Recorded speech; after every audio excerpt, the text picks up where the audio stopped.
Selamat pagi semuanya. Pada kesempatan kali ini saya akan mempresentasikan hasil kelompok kami proyek karakter building kewarganegaraan dengan judul Upaya Penurunan Tingkat Pengangguran Terbuka demi Mewujudkan Ekonomi Lebih Baik.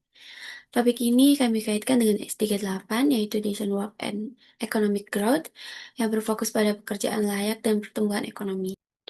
Dalam presentasi ini, saya akan membahas beberapa hal mulai dari latar belakang masalah pengangguran, rumusan masalah dan tujuan proyek, literatur review, metode yang kami gunakan, hasil wawancara, refleksi kelompok, hingga kesimpulan dan saran. Jadi, melalui presentasi ini, kami ingin menunjukkan bahwa permasalahan pengangguran bukan hanya berkaitan dengan jumlah lapangan pekerjaan, tetapi juga dengan kesiapan dan kualitas sumber daya manusia.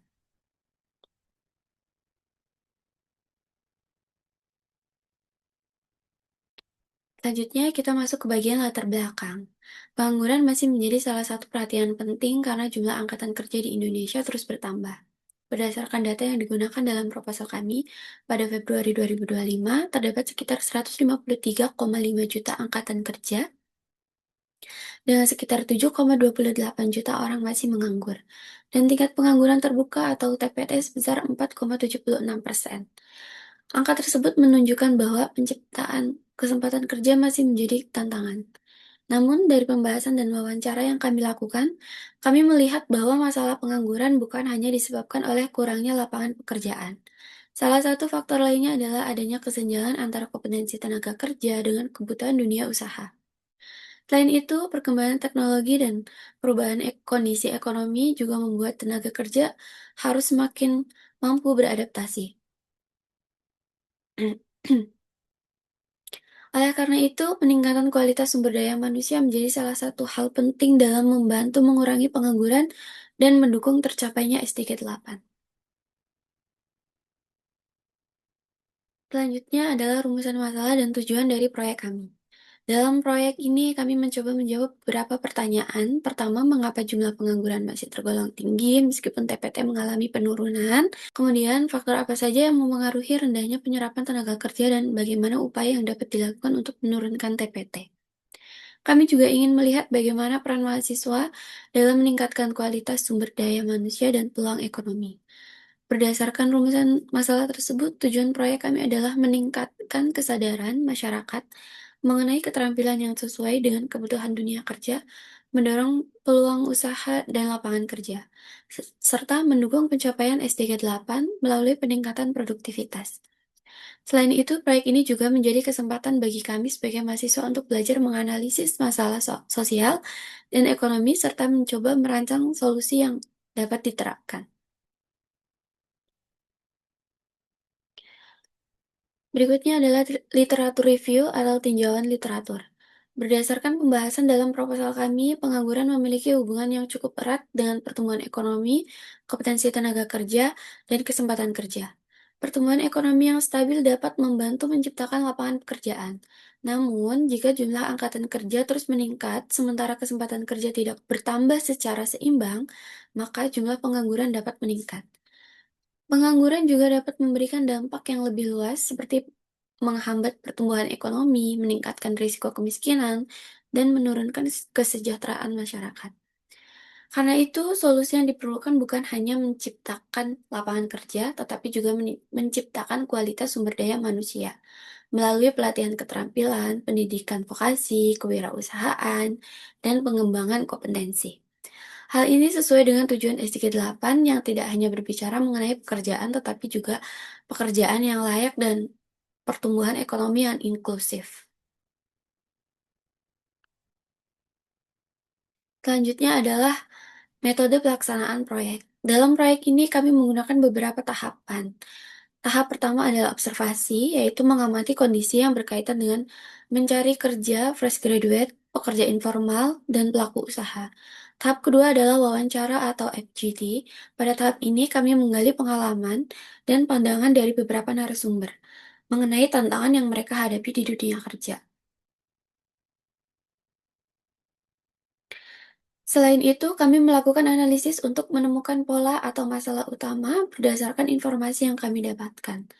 Tahap terakhir adalah menyusun rekomendasi, terutama yang berkaitan dengan kesiapan kerja, seperti bagaimana membuat CV, meningkatkan soft skill, membangun etos kerja, mencari informasi lowongan, dan mengembangkan keterampilan dasar.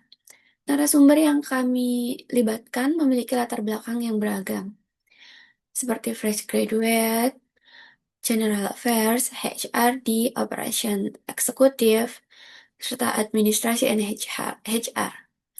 Dan begitu kami mendapatkan perspektif dari sisi pencari kerja maupun dunia kerja. Sekarang kita masuk ke bagian yang cukup penting, yaitu hasil wawancara. Dari wawancara yang kami lakukan, kami menemukan bahwa lapangan kerja dan penyerapan tenaga kerja masih menjadi tantangan. Salah satu hal yang menarik adalah bahwa gelar sarjana belum tentu membuat seseorang langsung mendapatkan pekerjaan. Saat ini perusahaan juga mempertimbangkan pengalaman praktis, hard skill, soft skill, kemampuan berkomunikasi, bekerja dalam tim, serta kemampuan menyelesaikan masalah. Selain itu, persaingan dalam mencari pekerjaan juga semakin tinggi, karena perusahaan memiliki persyaratan yang beragam. Dari hasil wawancara tersebut, kami menyadari bahwa mahasiswa sebaiknya tidak hanya fokus pada nilai akademik. Mahasiswa juga perlu aktif mengikuti organisasi, magang, proyek, maupun pelatihan untuk menambah pengalaman. Perkembangan AI juga menjadi salah satu hal yang perlu diperhatikan. AI dapat mengubah cara seseorang bekerja, sehingga kita sebagai mahasiswa perlu memiliki kemampuan untuk terus belajar dan beradaptasi dengan perkembangan teknologi. Selanjutnya adalah refleksi kelompok kami. Setelah melakukan proyek dan wawancara, kami mendapatkan pemahaman baru bahwa kesiapan kerja bukan hanya tentang ijazah, tetapi juga tentang kompetensi, pengalaman, sikap, dan kemauan untuk terus belajar. Sebelumnya, mungkin kita sering berpikir bahwa pengangguran hanya disebabkan oleh kurangnya lapangan pekerjaan. Namun dari proyek ini, kami memahami bahwa masalah tersebut jauh lebih kompleks. Nilai akademik memang penting, tetapi harus dilengkapi dengan kemampuan komunikasi, teamwork, leadership, analytical thinking, and problem solving. Sebagai mahasiswa, kami juga menyadari pentingnya mempersiapkan diri sejak sekarang melalui organisasi, magang, pelatihan, proyek, maupun sertifikasi. Kami juga melihat bahwa AI tidak selalu harus dianggap sebagai ancaman. Jika digunakan dengan tepat, AI dapat menjadi teknologi yang membantu meningkatkan efektivitas pekerjaan. Pada akhirnya, mengatasi pengangguran bukan hanya tanggung jawab satu pihak. Pemerintah, perusahaan, institusi pendidikan, mahasiswa, dan masyarakat perlu juga bekerja sama.